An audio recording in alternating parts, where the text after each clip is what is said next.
conseguiram ler algum dos textos que a gente mandou? Todos? Eu pedi para lerem o texto do curso, que eu não quis mandar cópia porque era meio longo, e aqui tem vários volumes, se vocês quiserem ler.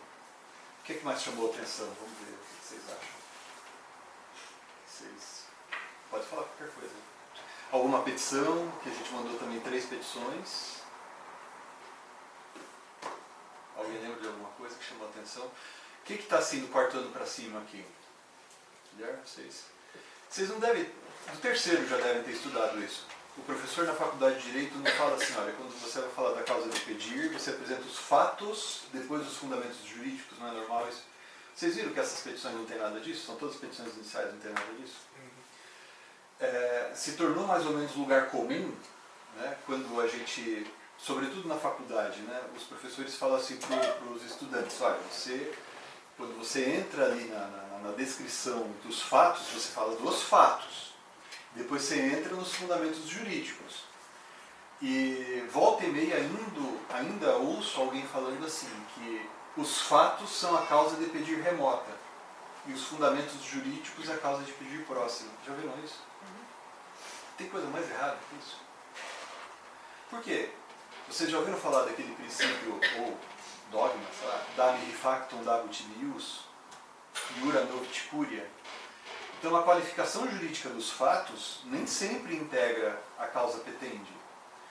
Então, por exemplo, se eu movo uma ação de indenização por perdas e danos em razão do acidente de trânsito, e ao invés de citar um dispositivo legal que trata de responsabilidade extracontratual, ou aquiliana, eu cito um dispositivo legal que fala das perdas e danos por conta de inadimplemento contratual, isso não faz com que não exista causa de pedir, embora eu tenha dado uma qualificação errada aos fatos.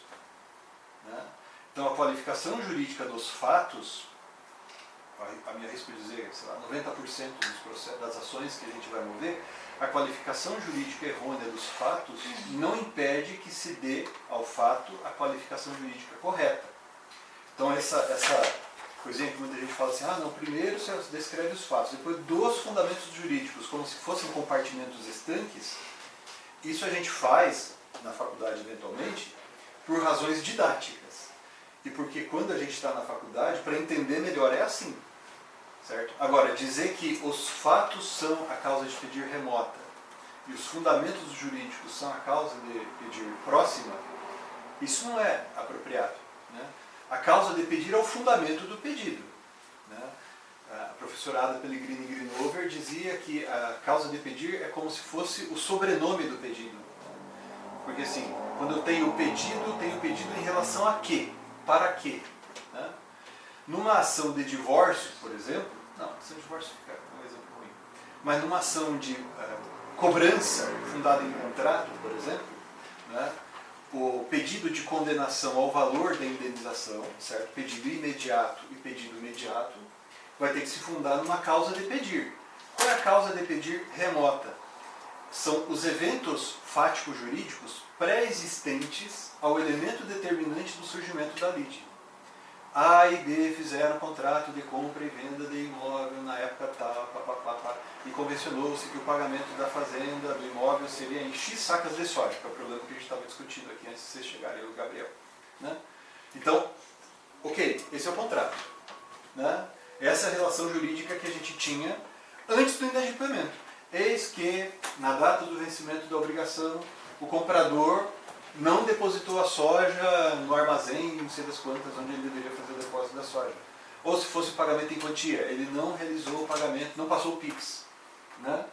Então, este evento determinante da lide, ou seja, nesse exemplo, a caracterização da mora, a gente pode chamar daí sim de causa de pedir próxima. Mas, quando vocês fizerem o exame da OAB, sigam o esquema tradicional. O que eu estou querendo dizer para vocês é que essa ideia de que os fatos são a causa de pedir remota e os fundamentos jurídicos são a causa de pedir próxima, isso não é absolutamente apropriado dizer. Né?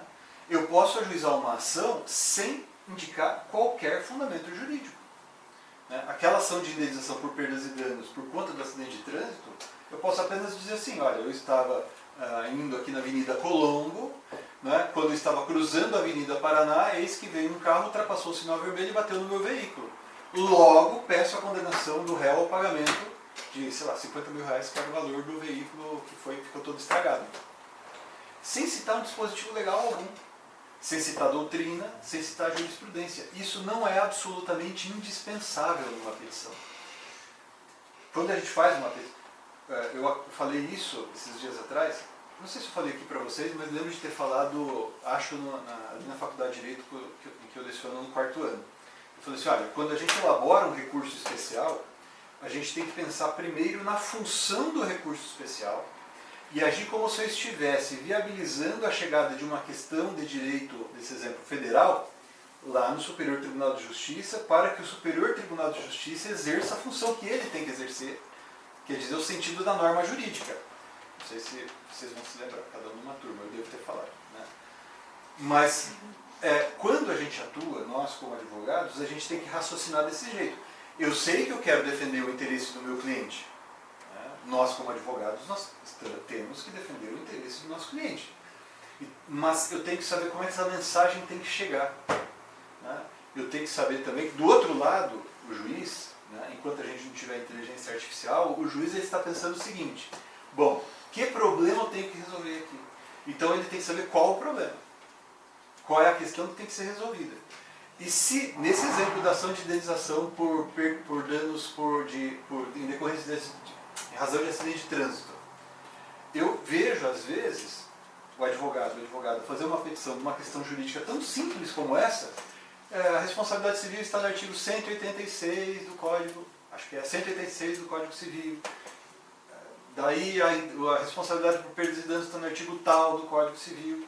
Nesse sentido, a doutrina, daí cita fulano. E a jurisprudência no mesmo sentido, de que quem bate tal, tem responsabilidade. É perigoso o juiz achar ruim. Porque o juiz fala assim, pô, você está me chamando de burro? Né? Então a gente tem que gastar tinta escrevendo para identificar a repercussão jurídica de determinado evento, naqueles casos um pouco mais sutis. Não, isso aqui não é tão óbvio assim, então eu tenho que explicar melhor as razões que conduzem ao acolhimento da minha pretensão. Mas neste exemplo de indenização por perdas e danos por acidente de trânsito, não precisa citar dispositivo legal algum. Mas daí você diz assim, mas se eu não citar se eu não citar qualquer dispositivo legal, não vai faltar a causa de pedir próxima? Não vai. Porque o enquadramento jurídico do fato não é a causa de pedir próxima. E se você der um enquadramento jurídico errôneo, o juiz pode corrigir. Né? A gente chama isso de da mihi factum, da abutibius. Por quê? Porque o juiz julga com base nos fatos jurídicos. Então imagine a seguinte situação. Isso é matéria de direito civil que o pessoal que deve estar lá no 2º ano está estudando agora. Quando eu movo uma ação de anulação do ato jurídico, dizendo que este ato jurídico é nulo porque a outra parte é com dolo. Então eu qualifico aquele ato como se fosse ato doloso. Eu fui comprar um objeto, eu achava que era um livro, sei lá, do Pontes de Miranda, e o vendedor falou, não, realmente é, mas não era Pontes de Miranda. É um outro autor, é parente do Pontes de Miranda. Porque quando eu estou comprando o livro, quando eu falo do Pontes de Miranda, eu estou supondo que a pessoa saiba que eu estou querendo aquele Pontes de Miranda, né? Mas a pessoa oculta esse dado relevante e entrega o produto a você. Não é vício redibitório, a coisa não tem vício oculto. É um vício do consentimento, é dolo nesse caso. Qual a diferença entre dolo e erro? No erro eu caio sozinho. No dolo eu induzo a outra parte em erro. Então o dolo tem um plus em relação ao erro. Mas se eu chamei isso de erro e não de dolo, o juiz não pode indeferir a petição inicial dizendo, você falou que é erro e na verdade é dolo ou vice-versa, você está dizendo. O juiz pode dar a qualificação jurídica correta ao fato. Por que eu estou falando isso? Porque essa identificação da caracterização jurídica de um fato não define ou não integra necessariamente a causa de pedir, salvo algumas situações bem específicas que a gente vai mencionar em seguida. Né? Isso tem a ver com, não sei se alguém conseguiu ler o meu livro ou outro livro, com aquilo que a doutrina chama de teorias da individuação e da substanciação. Certo? Essas teorias são importantes quando a gente estuda justamente a causa de pedir. Né? de acordo com a teoria da individuação, mais importante é a qualificação jurídica dos fatos. De acordo com a teoria da substanciação, não. São os fatos que são relevantes. Né? E daí a gente vai dar a qualificação jurídica correta aos fatos, mas não é a qualificação jurídica que integra, ordinariamente, que integra a causa de pedido. Né? Então, por que eu estou falando disso tudo? Primeiro, né? Porque eu achei interessante que nesse caso, são 3 as petições, né? Iniciais que a gente está analisando. Tem uma ação de cobrança, certo?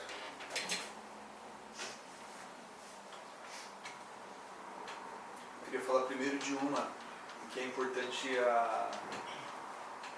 aqui, inicial da rescisória. Não vamos falar o nome de pessoas, tá? O nome das partes, beleza? Vou falar só dos aspectos jurídicos. Numa ação rescisória, as coisas mudam um pouco. Por quê? Porque a ação rescisória é uma ação daquele tipo que a gente chama de ação de fundamentação vinculada. Então você vai mover a ação com base em determinados vícios que têm que ser enquadrados nas hipóteses de cabimento da ação rescisória. Certo? Então a qualificação jurídica do fato aí é importante. Né? Então eu tenho que dizer assim, olha, excelência, isso daqui é um dos eventos que podem caracterizar, sei lá, erro de fato, que é um dos fundamentos possíveis para o ajuizamento da ação rescisória. Então a qualificação jurídica do fato numa ação rescisória é importante. Essa ação rescisória aqui é bem interessante, se vocês não tiveram condições de ler tudo, é bom que vocês leiam. Então vejam, o primeiro, os fundamentos são quais aqui? A violação literal à norma jurídica e a existência de erro de fato. Não sei se não lembro agora se teve mais fundamentos. Não, só esses dois, né? Então vejam, aqui a qualificação jurídica do vício é importante. E isso vai integrar a causa de pedir. Né? Aqui isso vai integrar a causa de pedir.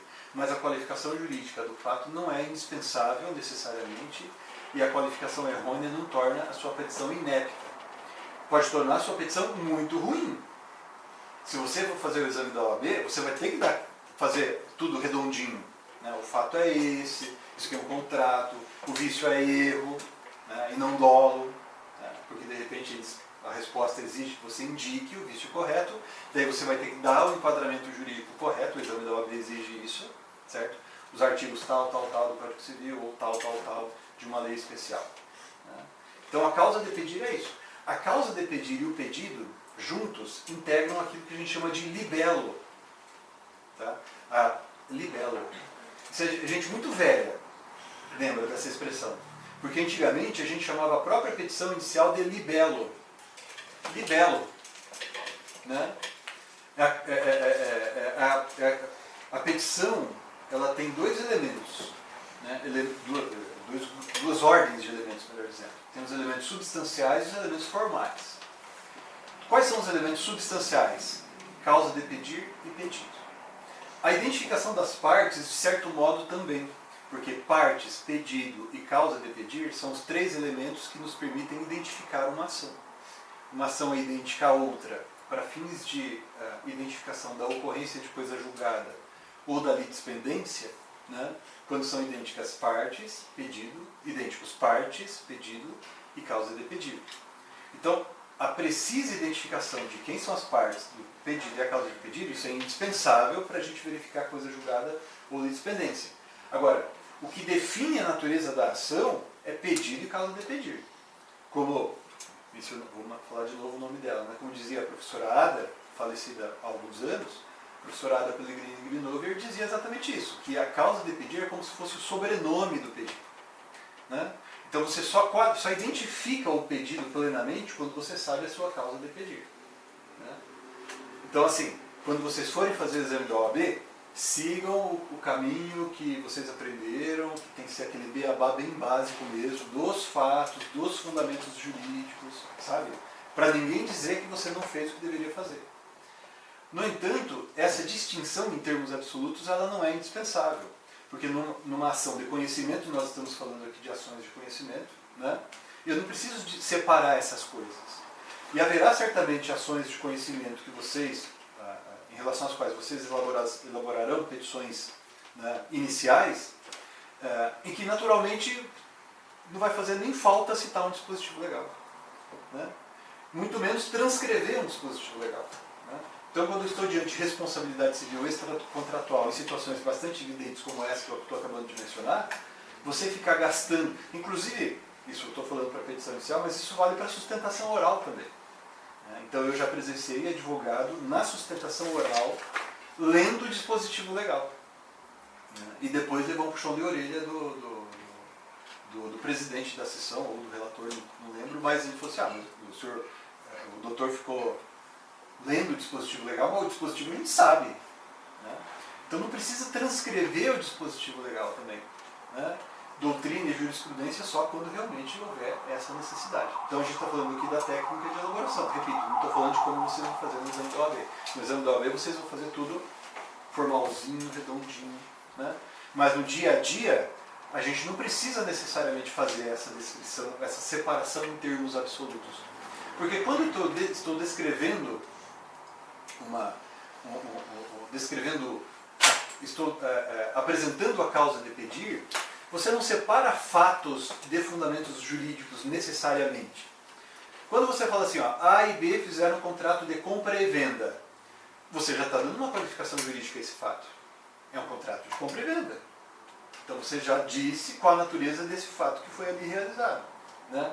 Convencionou-se que o pagamento seria realizado em parcelas, a vencerem nas datas tais. Então é um contrato de compra e venda com preço, né, que será sujeito a termo, né, que é uma condição. Então você já vai ter que dizer, olha, venceu, opa, então o termo se verificou, tem mora, né? Então perceba que quando você vai descrevendo os fatos, você não vai falar assim, A entregou a B um objeto mediante a entrega de R$1.000, para depois dizer qual é a natureza jurídica desse fato. Você já está descrevendo juridicamente o fato. Então a gente tem que tomar cuidado, né? Um dos elementos mais importantes que a gente tem que cuidar quando a gente elabora uma petição inicial, além da clareza, naturalmente, e além da precisão técnica, evidentemente, né, é também a concisão, né? Então, veja, vocês não gostam de ler textos longos, a não ser que seja indispensável ou que você goste muito daquele texto, né? O juiz também não gosta de ler textos longos, a não ser que seja indispensável, né? Ele até gosta do que está fazendo, eu espero, né, que os juízes gostem de ser juízes. Mas ele não quer ler texto longo, a não ser que seja indispensável, né? Então, sei lá, quando eu vou ler um romance, um livro, você pega ali um livro do José de Alencar, por exemplo, eu estou lendo. Ele pega aquelas descrições longas, porque era assim, daquele local, daí fala da moça, como que era, falar da moça, daí fala da história da moça, né? Às vezes isso não vai ter nem importância no desenrolar da história ali, mas aquilo é interessante por algum motivo, e ele está lendo, é um romance, você está lendo, então eu quero saber daquilo ali, porque eu estou interessado no romance. Mas o juiz, ele precisa saber daquilo que é indispensável para ele julgar. Então, precisa estar, na descrição da causa de pedir, os fatos jurídicos relevantes, né? A e B fizeram um contrato de compra e venda. No dia em que eles foram lá no tabelionato, né, lavrar a escritura de compra e venda, chovia. Tem importância? Não.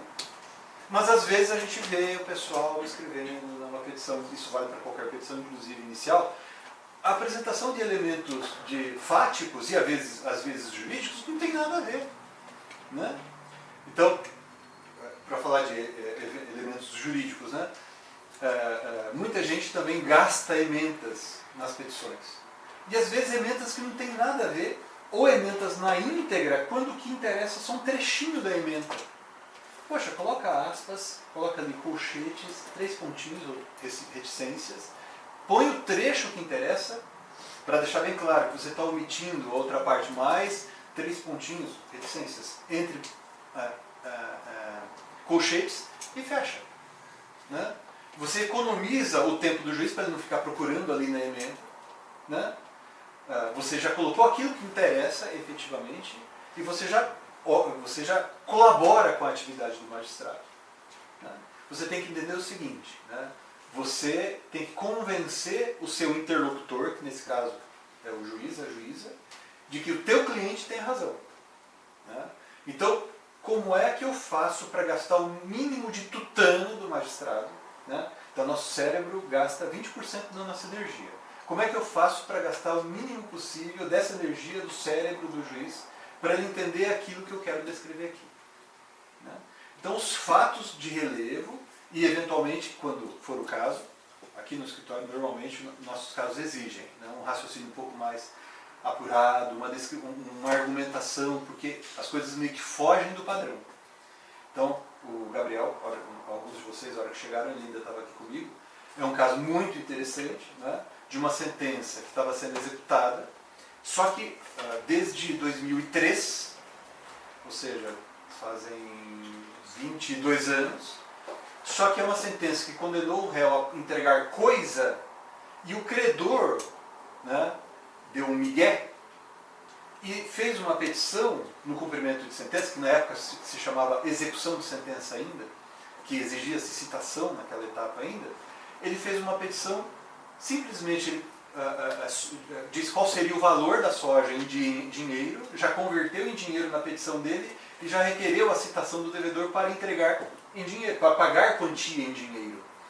Mas não existe título executivo que obrigue o devedor a pagar quantia em dinheiro, porque o título executivo, no caso a sentença condenatória, condenou o devedor a entregar soja. Ou seja, desde aquele momento a execução é nula, por falta de título executivo. E passou vários advogados, vários escritórios desse processo, chegou na gente agora. Né? O valor devido, cobrado, atualizado com juros passa de 12 milhões de reais. A soja, que é o que ele deve, chega a R$1 milhão mais ou menos. Então ele vai entregar a soja e a gente vai ganhar. Eu falei para o Gabriel, vamos ganhar esse caso. Né? Tranquilo. Então percebam vocês que muitas vezes o modo como você conduz pode levar a um problema lá na frente.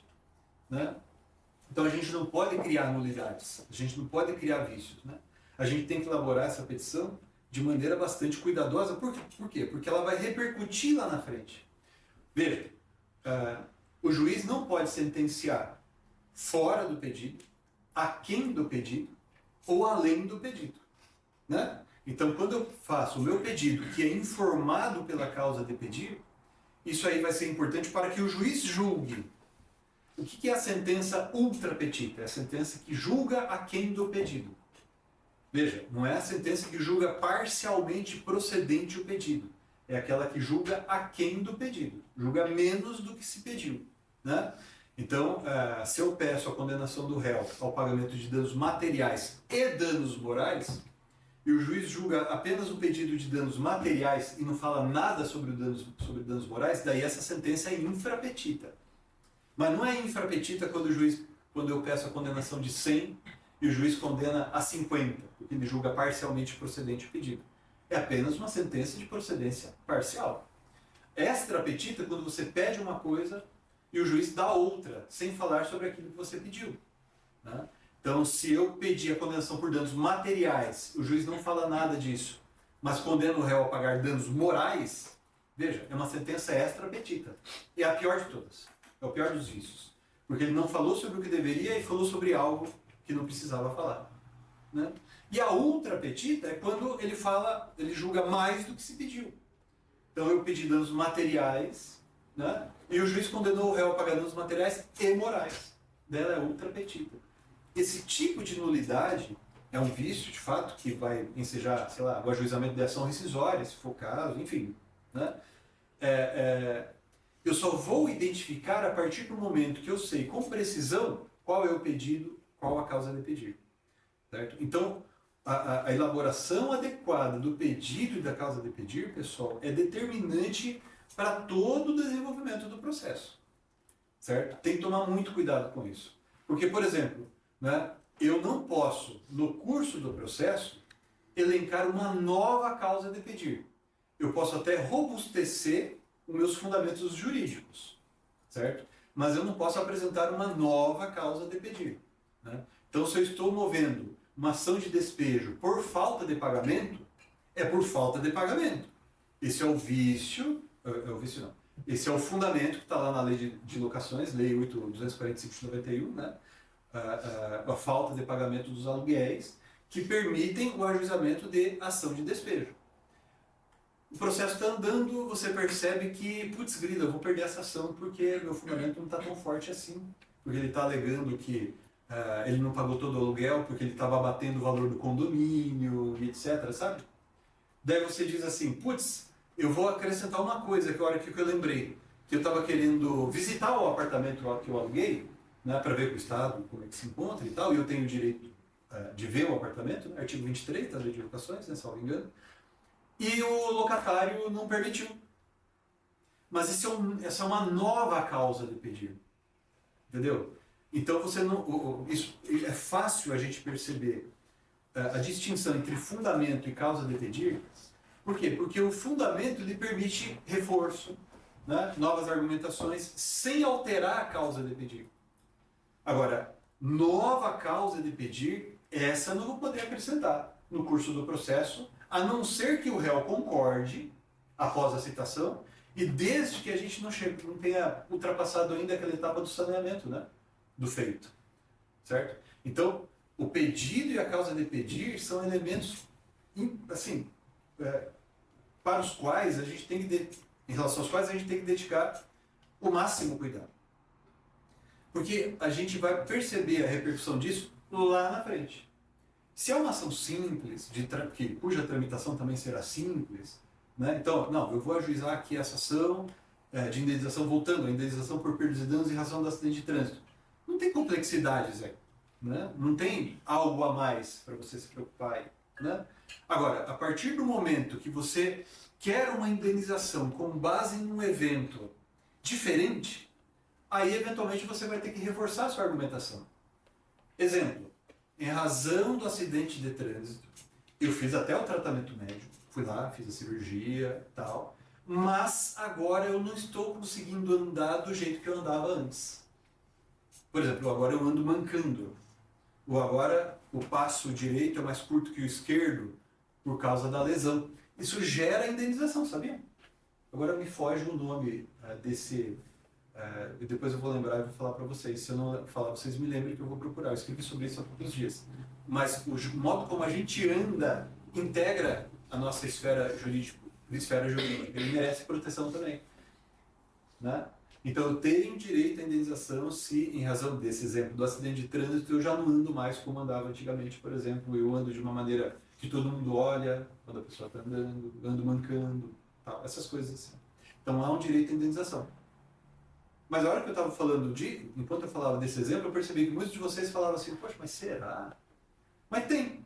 Mas justamente porque nesse caso eu sei que o próprio juiz eventualmente ele vai olhar para a petição e falar assim, mas será? Daí você vai encontrar doutrina, vai encontrar jurisprudência, né? Tem decisão do STJ falando exatamente disso. Né? Daí sim, perceba, toda vez que você tiver de uma situação que tem uma peculiaridade, tem uma sutileza, tem uma coisa que não é do dia a dia, sabe? E você supõe, não, nem o juiz vê isso. E o juiz é um juiz, sei lá, o cara que é juiz há 20 anos, mais ou menos, 30 talvez, ele já deve ter visto praticamente de tudo na vida, certo? Porque ele deve ter passado por vara criminal, vara civil, de família, de todas as áreas, para chegar nesse momento da vida dele e ainda está atuando como magistrado. Daí você diz, não, o juiz já deve ter visto isso, mas não é, né, isso não é absolutamente certeiro. Né? Sempre a gente vai ter situações que vão carecer de uma demonstração, de uma fundamentação um pouco diferente. Ainda que essa decisão do STJ, ela não, que eu estou usando aqui para argumentar, ela não integra a causa de pedir também. Né? Então, jurisprudência não integra a causa de pedir. Doutrina não integra a causa de pedir. E o nome da ação? Aqui, a gente passou para vocês 3 petições iniciais. Né? Uma da rescisória, outra de uma ação de cobrança, a gente chamou de ação de cobrança. Ação de cobrança é uma expressão que a gente usa corriqueiramente para se referir a ações em que a gente pede algum valor com base em contrato, certo?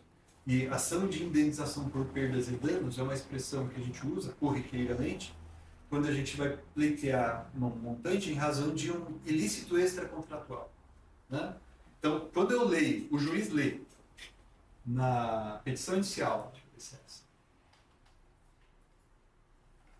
Ação, essa aqui, né? Nos artigos lá. Ação de cobrança, na cabeça do juiz já vem uma resposta, vamos dizer assim. É como se aquilo que o juiz leu é o prompt, né? No cérebro dele já vem a resposta. Ação de cobrança, porque ele está pedindo alguma coisa com base em contrato. Ação de indenização por perdas e danos, porque ele está pedindo alguma coisa com base no ilícito extracontratual, né? Responsabilidade civil extracontratual. Está na lei essa exigência? Não. Está na, sei lá, a doutrina impõe... Não. Isso daí é praxe forense. Isso é algo que a gente faz corriqueiramente. Mas, Medina, eu tenho que observar a praxe forense, etc. Tem, sabe por quê? Se a gente é advogado, sobretudo se a gente é advogado, a gente não pode criar as coisas a partir do nada. Não significa que a gente não possa inovar. Em muitas coisas a gente vai ter que inovar mesmo, né? Em muitas situações a gente cria teses. A gente tem que criar teses, né? Como é o outro caso que eu vou falar aqui na sequência para vocês. Mas, para aquelas circunstâncias em que eu sei qual é a expressão corriqueiramente empregada no dia a dia do foro, eu não preciso inovar. Quer um exemplo? Provavelmente quem está mais avançado na faculdade já ouviu falar, já ouviu essa expressão, exceção de pré-executividade. Aqui no escritório, dependendo do setor onde você atua, também você já viu. O que é uma exceção de pré-executividade? É uma petição que você apresenta no curso de um processo de execução, fora dos embargos de execução, ou seja, dentro dos próprios autos de execução, alegando, sei lá, uma nulidade. Ó, excelência, não tem título executivo aqui. Não sei se alguns de vocês, quando chegaram, ouviram, né, o que o Gabriel estava falando aqui comigo, daí falou, vamos fazer uma exceção de pré-executividade? Então, Deus disse, melhor não usar esse nome. Tá? Este nome não está na lei, em lugar nenhum. Está, sei lá, criação doutrinária e tal, mas na verdade surgiu antes na praxe forense. Agora, se você quiser escrever um texto, seu TCC, sua monografia de final de curso, sobre esse assunto, um dos primeiros itens da sua monografia é a terminologia. Porque na doutrina tem uma controvérsia sem fim sobre qual o nome correto. Tem gente que chama de exceção de pré-executividade, tem gente que chama de exceção de não executividade, tem gente que chama de objeção de pré-executividade ou objeção de executividade. Tem um texto delicioso do professor Barbosa Moreira sobre isso, em que ele diz o seguinte, qual o nome correto? Ele conclui, não sei, porque o nome não é o mais importante. No outro texto dele, ele diz assim, olha, ninguém, não sei se alguém aqui gosta de vinho, mas ninguém vai dizer que é vinho, né, uma garrafa d'água, se eu coloco um rótulo de vinho na garrafa d'água. Continua água. Não se torna vinho porque você pôs um rótulo. Não se torna vinho se você põe no lugar do que seria vinho um rótulo de um outro tipo de bebida, por exemplo. Né? Então, o nome in iuris, ou nome jurídico que você dá à ação que você está ajuizando, o nome que você dá à ação que você está ajuizando, ainda que errôneo, certo? Ele não influencia o juiz, não vincula o juiz e não vincula sequer o que vai acontecendo na frente. Mas é uma mensagem. Você está dialogando com o juiz. Se você chama de ação de cobrança o que seria ação de indenização por perdas e danos ou vice-versa, você vai exigir que o juiz leia aquela petição 2 vezes, 3 vezes, certo? Para ele entender o que está de fato acontecendo. Você não está se comunicando de maneira adequada. Né? Você está usando o termo não usual. Então, eu sei que na doutrina tem controvérsia sobre o uso da expressão exceção de pré-executividade. Ah, mas porque eu fiz o meu TCC sobre o assunto e eu entendo que o nome é objeção de não executividade, eu vou escrever assim na minha petição. Ah, não, porque, sei lá, fulano de tal na doutrina diz isso. O juiz vai olhar aquilo e falar assim, putz, o que é isso? O que a pessoa quer dizer com isso? Porque o juiz, embora o juiz possa também ser um estudioso, o juiz é sobretudo um prático. Nós, como advogados, também somos, embora nós devamos ser estudiosos, nós temos que ser práticos. Qual a expressão que eu vou designar quando... eu cheguei aqui agora há pouco, o pessoal vai lembrar. Volta e meia eu estou meio fora do parafuso, eu chego aqui depois do almoço e falo bom dia. Né? Evidentemente, o cara tá doidão, Medina. Né? Não é bom dia, é boa tarde. Ok? Mas é um chuvisco, sabe? quando a televisão não está pegando direito, está ali meio assim, aquilo ali você já está obrigando aquela pessoa a já pensar diferente. Se eu escrevo uma terminologia inapropriada na petição, se eu nomino de maneira inadequada a ação que eu estou movendo, ainda que eu saiba que o juiz não vai considerar aquilo por ocasião do julgamento do pedido, ainda que eu saiba que aquilo não define a natureza da ação, né? O que define a natureza da ação é o pedido e a causa de pedir, aquilo vai criar uma dificuldade na minha conversa com o juiz. Melhor, vai criar uma dificuldade na minha conversa com o judiciário até o final. Porque quando essa ação, que eu chamei de cobrança, era de indenização por perdas e danos, chegar lá no Tribunal de Justiça, o pessoal vai falar assim, então foi movida uma ação de cobrança aqui, né? Mas depois você vai ver, você vai ter que ler para notar que era responsabilidade civil extracontratual aquiliana. Então, embora isso não leve à nulidade da petição inicial, o uso da expressão apropriada, adequada, é determinante para o que vai acontecer ali, né? Por quê? Porque eu estou dialogando com alguém que eu quero convencer. Eu estou argumentando com alguém que eu quero convencer, né? A quem eu quero convencer. Então eu tenho que usar as expressões técnicas adequadas, né? Prosseguindo. A outra ação, por que eu falei de criar teses novas? Porque a outra ação que a gente mandou para vocês darem uma olhada aqui, é uma ação declaratória de nulidade de doação inoficiosa. Hã? Boa, né? Você leu? Eu li, essa foi. Essa eu também. Achei esquisito, assim. De primeira, assim, ué, mas que é isso? Eu achei Porque é uma situação muito peculiar que apareceu pra gente. Eu não vou entrar nos fatos, assim, de maneira minuciosa, mas é uma hipótese de nulidade que a gente está sustentando a ver que não acontece corriqueiramente. Certo? Eu não vi em nenhum livro essa situação desse jeito aqui que a gente está analisando, exatamente desse jeito aqui. Porque o que é doação inoficiosa? É aquela doação que excede a legítima, a liberdade que aquele que doa, né, em razão de ele ter herdeiros necessários, ele vai ter que preservar aquela metade do patrimônio dele, ele pode eventualmente doar outra metade, etc. e tal, mas se ele desrespeita esse limite, o que está em excesso é uma doação inoficiosa. Então tem um vício ali. E aqui a gente está tratando de uma relação jurídica mais complexa, né? A gente moveu a ação contra uma pessoa, e aquela pessoa que recebeu, e quem moveu a ação não é exatamente o herdeiro necessário imediato, né? E vejam, nem o juiz que recebeu a petição inicial, nem o réu na contestação alegou que a nossa pretensão era impossível juridicamente, por exemplo.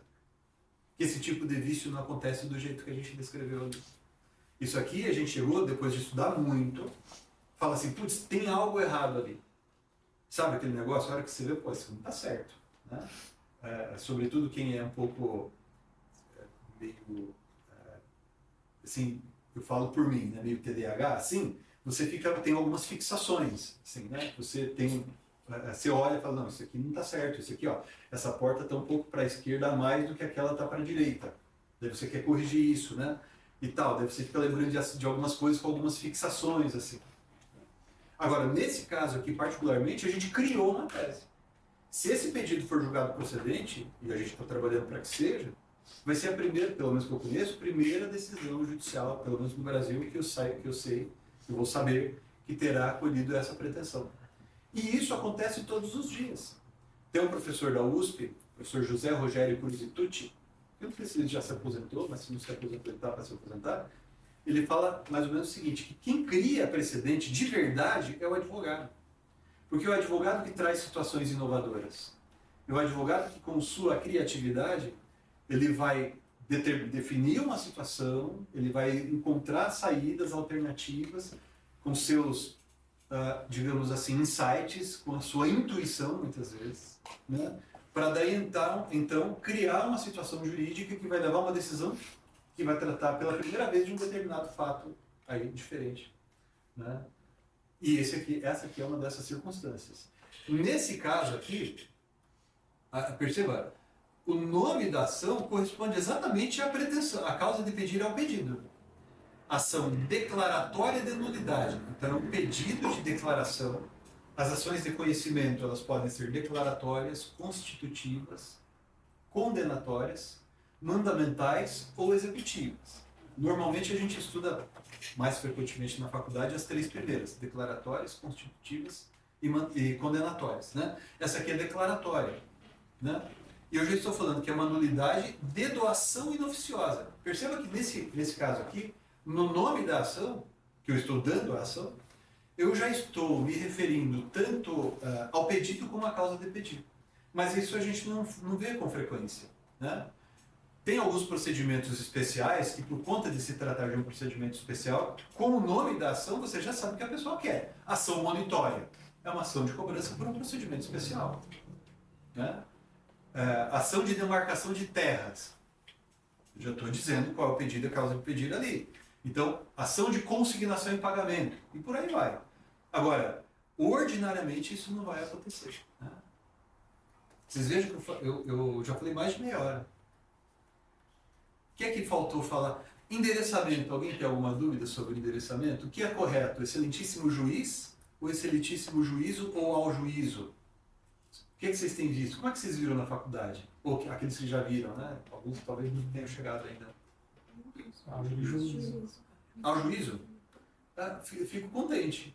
Porque nosso escritório aqui foi um dos primeiros, acho que do Brasil, a usar assim. Tem professor também, eu acho. Tem alguns que ainda usam excelentíssimo senhor. Veja, quanto ao uso de termos excelência, ou coisa parecida, tem muita gente que fala assim, mas por que chamar de excelência, coisa que vale, né? Primeiro, porque é praxe. E repito, mais uma vez, você não vai chegar no juiz e falar, senhor, ou então como tem numa sustentação oral lá no Supremo, né, você vai chamar o ministro de você. Tá certo? Como tem um vídeo que corre, volta e meia, talvez você já tenha visto esse vídeo aí. Você vai ter que chamar de excelência. É o pronome de tratamento adequado. Ainda que você não goste. É o pronome de tratamento adequado. Vossa eminência é um pronome de tratamento apropriado para determinadas situações. E assim sucessivamente. Como ilustríssimo senhor também. É um pronome de tratamento adequado. Agora, o Código de 73, quando ele falava no artigo 282 dos elementos da petição inicial, ele falava ao juiz, primeiro item, ao juiz a que é dirigida. E toda vez que a gente lecionava na faculdade, a gente falava, isso aqui está errado, porque é ao juízo, né? E o Código de 2015, no seu artigo 319, inciso 1º, fala juízo. E daí surgiu essa polêmica entre os professores de cursinho, sobretudo, e tal, e até na doutrina, sobre qual seria o termo apropriado neste caso especificamente, né? Aqui, eu comecei a exigir, né, e a gente adotou aqui no escritório, o endereçamento é ao juízo. Porque é o correto ao juízo. Mas a hora que você vai começar a dialogar, aí você fala, excelência. Né? Porque é o pronome de tratamento adequado. E daí você toca o barco, aí você vai adiante. Mas o correto é ao juízo.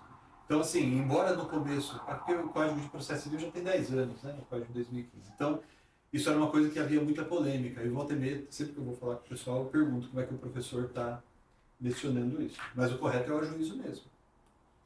O que eu não falei até agora que seria importante?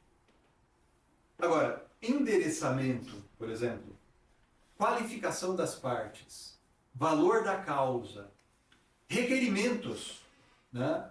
Isso daí não são elementos indispensáveis da petição inicial. Inclusive, se você verificar, comparar o Código de Processo Civil revogado e o Código de Processo Civil de 2015, o revogado falava requerimento de citação do réu, era um elemento da petição inicial. Sabia? Se você comparar o 282 do Código revogado e o 319 do novo, você vai perceber que o novo não fala disso. O novo, né? O de 2015 não fala disso. Por quê? Porque se eu estou movendo uma ação, né, contra uma determinada pessoa, é natural que ela vai ter que ser citada. Né? Eu vou ter que indicar o modo como a citação vai ter que ser realizada se eu não quiser que ela se dê pelos modos ordinários. Então, se eu indico o endereço do réu e eu estou movendo ação contra ele, ele vai ser citado por via postal, sei lá, se esse é o meio ordinário, e se não couber citação por meio eletrônico, que também é um meio ordinário. Pessoal, pelo amor de Deus, não escrevam, porque isso vai ser como um carimbo na testa de vocês, chamar vocês de velhos, ação ordinária de cobrança. Vocês já viram isso? Alguém chamando ação de ordinária? É uma das coisas mais, assim, da gastura, sabe essa expressão? Assim, dá um troço na gente, né? Um mal-estar. Antigamente, o processo de conhecimento tinha dois procedimentos. É melhor. O procedimento comum tinha dois procedimentos. Tinha o procedimento comum ordinário e o procedimento comum sumário. Agora tem procedimento comum e procedimentos especiais. Antigamente tinha o comum e os especiais, e o comum tinha ordinário e sumário. Quando você queria deixar claro que você está movendo a ação para tramitar pelo procedimento ordinário e não sumário, aí o pessoal dizia ação ordinária de cobrança. Então usava-se a expressão ordinária para designar a ação que seguiria o procedimento ordinário do procedimento, a modalidade ordinária do procedimento comum do processo de conhecimento, para afastar o sumário. O procedimento sumário era aquele de valor da causa pequeno, ou determinado tipo de cobrança de condomínio, sabe? De algumas coisas que caíam no procedimento sumário. Né? E daí os advogados também falavam ação sumária de cobrança, porque era uma ação que iria tramitar pelo procedimento sumário. Mas percebam aí o erro. A ação não é ordinária ou sumária. O procedimento é que poderá ser ordinário ou sumário. Mas se isso já era errado naquela época, pessoal, de 2016 para cá, alguém chamar uma ação de cobrança de ação ordinária de cobrança, é muito errado. É muito errado. Libelo, que é uma expressão que eu falei aqui para vocês, é uma expressão datada. Se vocês ouvirem qualquer pessoa chamar, né, esses elementos substanciais da petição de libelo, falam assim, esse cara deve ter 50 para cima de idade, que é o meu caso. Né? Porque é uma expressão que era, antigamente se usava muitas vezes para se referir à petição como um todo, mas na verdade significa a parte substancial da petição. Agora, chamar uma petição inicial de ação ordinária de cobrança é muito errado.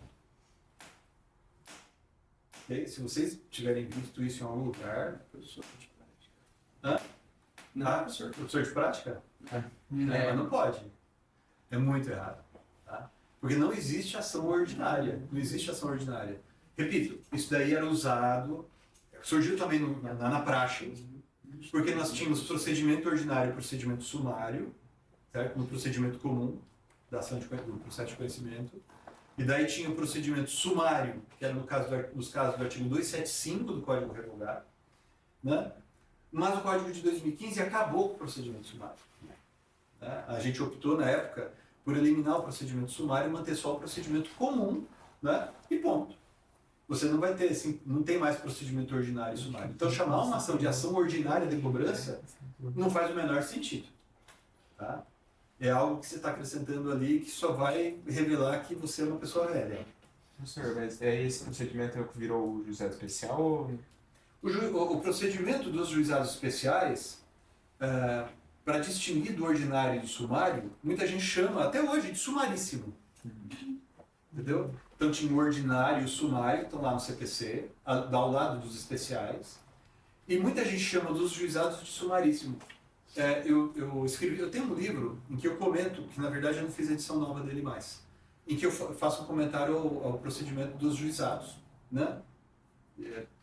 A edição é muito antiga, a última edição. Eu escrevi com o Fábio e o Gajardoni, né, esse livro. E quando a gente falava do procedimento dos juizados, daí surgiu essa polêmica entre nós, porque eu sou advogado, os outros dois são juízes, né, o Fábio Caldas e o Fernando Gajardoni. Daí ele falou assim, pô, vamos chamar de sumaríssimo? Eu falei, pô, mas sumaríssimo por quê, né? A gente sabe que na praxe muita gente vai fazer isso, mas eu tenho que distinguir entre ordinário e sumário para daí ter um sumaríssimo, né? É igual assim, se eu falo que pessoal, eu sei que alguns de vocês têm horário, por isso que a gente começou mais cedo para viabilizar a participação de todo mundo, mas quem tiver que sair, tudo bem, tá? É você que tem compromisso? Não, é de quinta. Ah, é às quintas. Mas quem de vocês tiver compromisso e tiver que sair, tá tudo bem. Que a gente já meio que já estourou o tempo também, né? Mas Tem 5 minutos ali. Faria sentido falar em sumaríssimo. É igual você falar assim, isso aqui é um acessório. Quando você diz que isso é um acessório, a nós que estudamos direito, o que primeiro a gente pergunta? Acessório do quê? Porque tem que ter o principal. A obrigação acessória principal, a coisa acessória, a coisa principal. Daí depois a gente vai até ver qual a natureza desse acessório, a depender do contexto, né? Então, é uma expressão que exige algo, né? Então, se eu digo sumaríssimo, significa que eu tenho que ter o sumário, porque se esse aqui é sumaríssimo, ele é mais sumário que o sumário, né? Eu estou aqui, sei lá, falando de maneira hiperlativa, que ele é mais sumário ainda, né? Sob esse ponto de vista, faz sentido. Mas aí a gente acabou tratando como um procedimento especial mesmo. Procedimento especial dos juizados. Daí, juizados da Lei 9.099, juizados especiais da Justiça Federal e o outro da Fazenda Pública. São os três que eu acho que tem, né? Não sei se tem mais agora. Acho que são esses três. Né? Então, sumaríssimo faz sentido chamar nesse contexto, né? Porque antigamente tinha ordinário, sumário no CPC, e daí a gente poderia falar em sumaríssimo nesse caso. E, bom, agora eu já falei bastante, agora vamos para as dúvidas, porque tem 5 minutos. Para as perguntas, curiosidade, algo que talvez eu não tenha falado, que eu poderia ter falado. Talvez distinção entre uma coisa e outra, que você não tenha entendido. Uma curiosidade, não? Passou tudo? Nada? Nenhuma dúvida? Valeu, falei. Eu tô pensando, porque na prática a gente vai escrevendo e vai surgindo as dúvidas, mas agora... Eu achei interessante o que o senhor comentou sobre a questão do que os fatos apresentados na petição não necessariamente tem que estar acompanhado da fundamentação, de certa forma. Quando for algo simples. Né? E eu achei interessante, porque eu trabalhei no Juizado Especial há um tempo, e lá eu trabalhava no Juspostulante do Juizado Especial, na triagem. Você recebe... Isso, a galera ia lá, contava uma história, a gente reduzia termo e virava ação. Vez ou outra tem alguns amigos meus que mandam, acabei de ver uma petição sua com assinada aqui. Mas era... E a gente não... Era só fatos e pedidos. Era basicamente isso. A gente nem era incentivado a fundamentar. Eu achei interessante por conta disso. Os juizados, eles têm uma peculiaridade, assim, uma característica, um verdadeiro princípio, que eles são informados, assim, pelo seguinte. Só ações simples tramitam assim, aqui. Então tem uma complexidade adicional, o juiz do juizado se dá por incompetente, né? Ah, vai ter que produzir prova? Não tem. Então, a depender do contexto, o juiz vai se dar por incompetente e extingue o processo. Isso é uma coisa interessante, que eu acho que eu defendo a inconstitucionalidade dessa regra. Né? Porque o juiz, no juizado, quando é uma ação que não deveria tramitar pelo juizado, você não remete a ação para o juízo competente. Você indefere simplesmente a petição inicial, extingue o processo. Isso é complicado, sabe? Né? Falta de audiência de conciliação também. Se o autor não vai à audiência, também extingue. É o caso de extinção e tal. Mas você compreende que isso tem a ver com a natureza do juizado. Tem que ser simples. Né? Porque se você fala, não, o juiz do juizado vai mandar para o juiz da justiça comum, estadual, por exemplo. Né? Aí você cria um incidente do juizado. Daí você abre ensejo a um possível conflito de competência. Porque daí o juiz lá da justiça comum fala, não, isso sai do juizado sim, né? Não é aqui, né? Daí vai para o tribunal decidir, ou quem quer que vai decidir isso daqui. Então você cria um incidente. Então eu entendo os porquês de a lei ter sido feita assim. Né? Mas eu considero que não deveria ser. Fechou, pessoal? Nenhuma dúvida mesmo? Tudo bom. Eu acho que o problema dessa semana é que a gente decidiu muito em cima da hora. Né? Fazer o encontro, daí eu pedi para lerem o trecho do livro e a gente mandou 3 petições, né? Para vocês lerem. Mas assim, o que eu queria pelo menos deixar claro aqui, que fosse uma mensagem importante, que eu considero importante. Temos que ser precisos, né? Temos que ser simples, certo? Então, a petição inicial mais bonita é aquela mais precisa e mais simples, mais fácil de entender, né? Sem usar muita expressão em latim, sem usar expressões estrangeiras, certo? Eu estou usando uma expressão em inglês que todo mundo conhece. Não sei, você não sabe se o juiz estuda inglês igual a você. Né? Eu estou usando uma expressão aqui que a doutrina que estuda a matéria sabe. Não, peraí. Né? Não é uma coisa que você que estudou um pouco a mais sabe, mas você tem que escrever de maneira simples. E uma coisa que aqui no escritório a gente preza, a gente tenta, é tentar tratar mesmo situações complexas como simples. Essas 3 iniciais que a gente selecionou para vocês verem, as 3 tratam de situações complexas. Né? Tá, você pode dizer, putz, essa aqui é mais complexa que aquela, né? Putz, essa aqui é bem fora bem fora do comum, é verdade? Mas a gente tenta sempre transpor para a petição, né, em uma linguagem simples tudo aquilo que está acontecendo. Porque você tem que ser entendido, você tem que dialogar com o juiz. Né? Você não tem que brigar com o juiz. Né? Assim, no sentido de daquela mensagem que você está tentando passar. Tem que ser simples. Né? Evitar estrangeirismo, não usar muitos negritos, sabe? Né? Às vezes vem uma petição para eu revisar aqui, eu vejo que a pessoa faz um sublinhado, um negrito e tem ainda um troço que é um fundo cinza ainda embaixo. Evita isso. Os juízes não gostam disso. Não gostam disso. Né? Então, já aconteceu comigo, de eu ir despachar com o ministro no STJ, e ele fala isso, o professor não precisa, ou Medina, não precisa disso. Né? O pessoal está carregando muitos que atrapalha a leitura. Né? E atrapalha mesmo. É que vocês que são jovens, deixa eu ver se estou vendo alguém usando, tem usando óculos, tem uns 3 ou 4 usando óculos, né? Usando óculos. Mas sem óculos, então, você para perto, não sei se você tem dificuldade, só para longe, né? Dependendo, para perto também tem. Mas quando a pessoa chega numa idade como eu, por exemplo, eu não uso óculos para perto. Mas dependendo do tamanho da letrinha, isso me dá dificuldade. Então você vai despachar, você vai trabalhar, muitas vezes, com desembargador, com juiz de primeiro grau também. Desembargador, ministro, o cara está lá com 70 anos. Ninguém tem vista boa com 70 anos. Quer dizer, tem algumas pessoas que falam, não, minha avó até hoje consegue pôr a linha, né? Mas isso é raridade. Né? A gente que trabalha com leitura o tempo todo, às vezes a gente não está enxergando tão bem assim. Evitar usar letra muito pequena. Mas daí a petição fica muito longa. Se ela está longa demais, ou o caso realmente é super complexo, daí é indispensável que a petição seja longa mesmo. Né? Mas se não, pessoal, ordinariamente não devemos passar de 20 páginas.